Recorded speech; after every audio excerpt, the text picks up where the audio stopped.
ജനുവരി 13 ചൊവ്വാഴ്ച. മാർക്കോസ് 1:21 മുതൽ 28 വരെ വാക്യങ്ങൾ. ഒരിക്കൽ ലണ്ടനിൽ ഒരു കൂട്ടം ആളുകൾ പ്രതിഷേധിക്കുകയായിരുന്നു. നിമിഷങ്ങൾക്കുള്ളിൽ അവർ അസ്വസ്ഥരായി.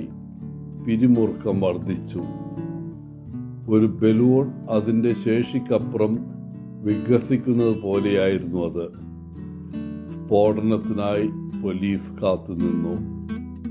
എന്നാൽ പിന്നീട് ഒരു സീനിയർ പോലീസ് മേധാവി അവിടെ എത്തി.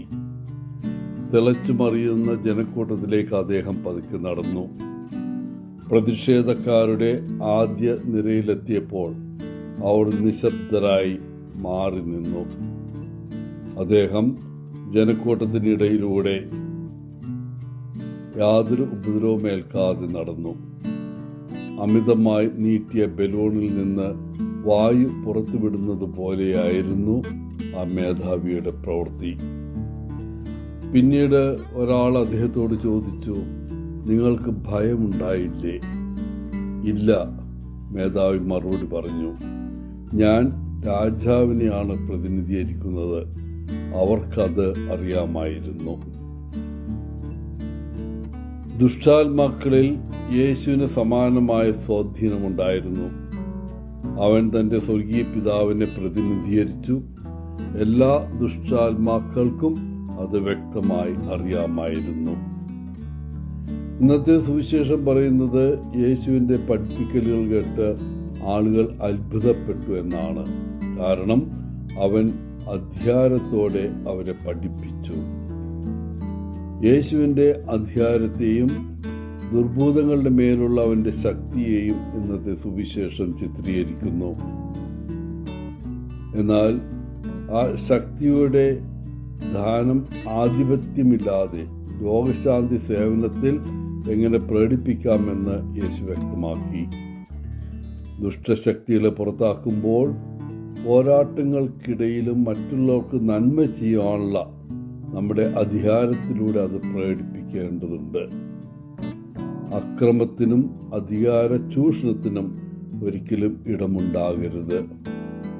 നമ്മുടെ ആത്മാക്കളെ വിഴുങ്ങാൻ കാത്തിരിക്കുന്ന പിശാചുക്കൾ സമൂഹത്തിലുടനീളം നിറഞ്ഞിരിക്കുന്ന ഈ ലോകത്ത് തിന്മ ഒഴിവാക്കാൻ യേശു നമ്മുടെ അടുക്കൽ വന്ന് നമ്മിൽ ജീവിക്കാൻ അനുവദിക്കേണ്ടതുണ്ട്.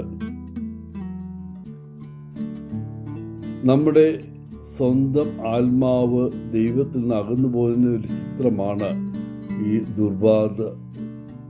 ദുർബോധബാധിതനായ വ്യക്തിയുടേത്. ദൈവകൃപയിൽ നിന്ന് നമ്മെ അകറ്റുന്ന കാര്യങ്ങളെക്കുറിച്ച് നാം എപ്പോഴും ബോധവാന്മാരാണെങ്കിലും നമ്മൾ അത് തന്നെ ചെയ്തു പോകുന്നു. യഥാർത്ഥത്തിൽ യാന്ത്രികമായി തിരിച്ചറിയാത്ത പാപങ്ങളുടെ ആ കയ്പ് എങ്ങനെയോ നമ്മെ നരകക്കുഴിയിലേക്ക് തള്ളിവിടുന്നു.